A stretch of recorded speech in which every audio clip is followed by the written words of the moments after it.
இன்றைக்கு உலக செவிலியர் தினம்.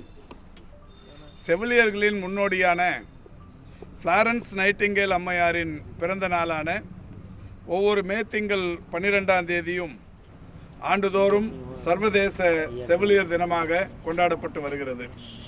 அந்த வகையில் இந்த ஆண்டுக்கான கருப்பொருளாக செவிலியர் தினத்தை பொறுத்தவரை our nurses our future the economic power of care எனும் நோக்கத்தோடு இந்த செவிலியர் தினம் கொண்டாடப்பட்டு வந்து கொண்டிருக்கிறது.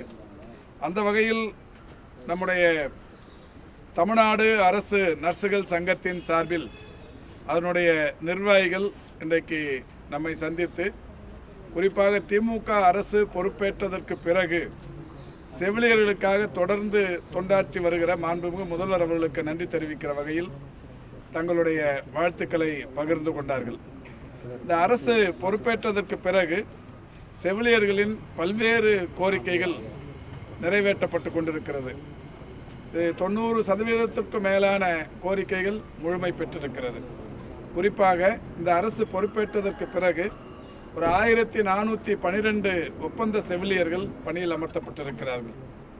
ஏற்கனவே ஒப்பந்த செவிலியர்களாக இருந்தவர்களுக்கு 14,000 ரூபாய் சம்பளம் வழங்கப்பட்டு வந்தது. அது 18,000 ரூபாயாக உயர்த்தப்பட்டது. அதோடு மட்டுமல்லாது ஒப்பந்த செவிலியர்களாக எம்ஆர்பியின் மூலம் தேர்ந்தெடுக்கப்பட்டவர்கள் பல ஆண்டு காலமாக நிரந்தரம் செய்யப்படாமல் இருந்தனர். அந்த வகையில் இன்றைக்கு இந்த அரசு பொறுப்பேற்றதற்கு பிறகு 1912 எம்ஆர்பி ஒப்பந்த செவிலியர்கள் நிரந்தர செவிலியர்களாக இன்றைக்கு பணியில் அமர்த்தப்பட்டிருக்கிறார்கள். அதோடு மட்டுமல்லாது மக்களை தேடி மருத்துவம் என்கின்ற ஒரு மகத்தான திட்டம் தொடங்கப்பட்டதற்கு பிறகு பெண் சுகாதார தன்னார்வலர்கள் 10,969 பேர் நியமிக்கப்பட்டார்கள்.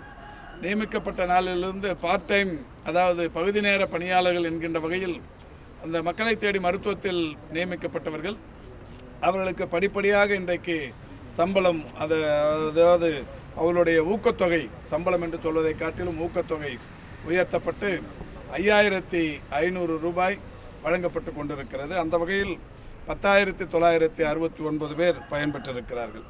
எல்லாவற்றிற்கும் மேலாக செவிலியர்களை பொறுத்தவரை பணியிட மாற்றம் கலந்தாய்வு என்பது ஒரு மிக நீண்ட கால குழப்பமாகவும் குளறுபடியாகவும் இருந்தது.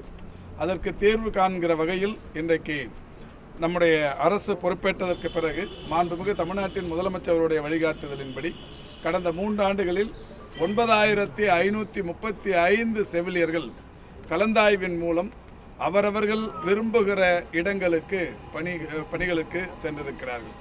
அதையும் கடந்து மெடிக்கல் சர்வீசஸ் ரெக்ரூட்மெண்ட் போர்டு என்று சொல்லப்படுகிற இந்த எம்ஆர்பியின் மூலம் பணி நியமனங்கள் வெளிப்படை தன்மையோடு பணி நியமனங்களும் தற்போது நடைபெற்று கொண்டிருக்கிறது. அந்த வகையில் கடந்த 3 மாதங்களுக்கு முன்னாலேயே விஹெச்என் என்று சொல்லக்கூடிய கிராம சுகாதார செவிலியர்கள் 2,400க்கும் மேற்பட்டவர்களை எடுக்கும் பணியும் தற்போது நடைமுறையில் இருந்து வருகிறது. அதோடு செவிலியர்கள் சங்கத்தின் சார்பில் ஏற்கனவே இந்த கோட் ஆஃப் கான்டக்ட் வருவதற்கு முன்னாலேயே அவர்கள் அரசுக்கு வைத்த கோரிக்கை சிறந்த செவிலியர்களுக்கு ஆண்டுதோறும் ஊக்கமளிக்கிற வகையில் அவர்களுக்கு விருதுகள் வழங்கப்பட வேண்டும் என்கின்ற கோரிக்கை வைத்திருந்தார்கள். அந்த கோரிக்கையும் மாண்புமிகு தமிழ்நாட்டின் முதலமைச்சர் அவர்கள் ஏற்று இன்றைக்கு ஒரு 19 செவிலியர்களுக்கு அந்த விருதுகளை வழங்குகிற பணிக்கான தேர்வுகளும் நடைபெற்று கொண்டிருக்கிறது. இந்த தேர்தல் நடத்தை விதிமுறைகள் முடிந்ததற்கு பிறகு அந்த விருதுகள் வழங்கும் பணியும் நடைபெற்றிருக்கிறது. ஆக எல்லா வகையிலும் நம்முடைய செவிலியர் பெருமக்கள் இன்றைக்கு இந்த அரசு பொறுப்பேற்றதற்கு பிறகு பல்வேறு வகையிலான அவர்களுடைய கோரிக்கைகளுக்கு தீர்வு கிடைக்கப்பட்டிருக்கிறது. அந்த வகையில் இன்றைக்கு தமிழகத்தில் பணியாற்றி கொண்டிருக்கிற செவிலியர் பெருமக்களுக்கு தமிழக அரசின் சார்பில், குறிப்பாக மாண்புமிகு தமிழ்நாட்டின் முதலமைச்சர் அவர்களின் சார்பில் செவிலியர் தின வாழ்த்துக்களை தெரிவித்துக் கொள்கிறோம். இது சம்பந்தமாக பொது சுகாதாரத்துறை நேற்றைக்கு ஒரு அறிக்கை வெளியிட்டிருக்கிறது. எந்தெந்த மாதிரி கண்காணித்து கொண்டிருக்கிறோம் என்பதை அறிக்கை வெளியிட்டிருக்கிறார்கள்.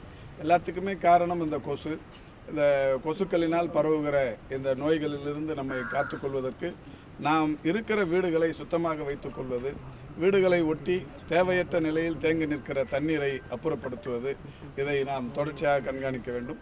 கேரளாவிலிருந்து ஒரு 13 வழிகளின் வழியே இருசக்கர வாகனங்களாக இருந்தாலும் 4 சக்கர வாகனங்களாக இருந்தாலும் அந்த எல்லை அந்த வழிகள் இருக்கிறது. அங்கே எல்லாம் கண்காணிப்பு பணிகளையும் பொது சுகாதாரத்துறை செய்து கொண்டிருப்பதாக நேற்றைக்கு அறிவிக்கப்பட்டிருக்கிறது. பாதகம் செய்பவரை கண்டால் நாம் பயங்கொள்ளலாகாது பாப்பா, மோதி மிதித்து விடு பாப்பா, அவர் முகத்தில் உமிழ்ந்து விடு பாப்பா. அண்மை செய்திகளை உடனுக்குடன் தெரிந்து கொள்ள இணைந்திருங்கள் இயம்நாடு தொலைக்காட்சியுடன்.